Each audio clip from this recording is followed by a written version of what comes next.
నేను ఇంట్లో ఇడ్లీ దోస పిండి ఎలా ప్రిపేర్ చేసుకుంటున్నానో చూపించబోతున్నా. 1.5 గ్లాస్ మినపగుళ్ళు, 1 స్పూన్ మెంతులు వేసి వాష్ చేసుకొని, అలానే రేషన్లో ఇచ్చే పచ్చి బియ్యం, ఉప్పుడు బియ్యం 2 కలిపి 12 గ్లాసులు తీసుకొని వాష్ చేసుకొని 4 to 5 అవర్స్ నానబెట్టాలి.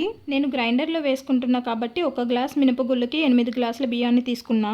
5 అవర్స్ తర్వాత గ్రైండర్ ఆన్ చేసుకొని ముందు మినపగుళ్ళని గ్రైండ్ చేస్తున్నా. నేను ఇక్కడ నార్మల్ వాటర్కి బదులుగా కూలింగ్ వాటర్ యాడ్ చేస్తున్నా. ఎందుకంటే గ్రైండర్ రన్ అవుతున్నప్పుడు మోటార్ హీట్ అయ్యి పిండి కూడా వేడి అవ్వడంతో తొందరగా పులుస్తుంది.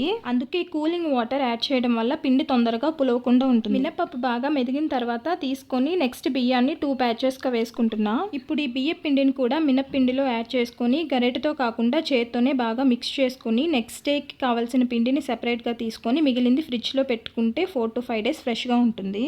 ఓవర్ నైట్ బయట పెట్టుకున్న పిండి మార్నింగ్కి బాగా ఫర్మెంట్ అయిపోయింది. ఈ పిండితో ఇడ్లీ దోసే కాదు ఊతప్పం, గుంత పొంగనాలు, పునుకులు డైలీ ఒక వెరైటీ చేసుకోవచ్చు.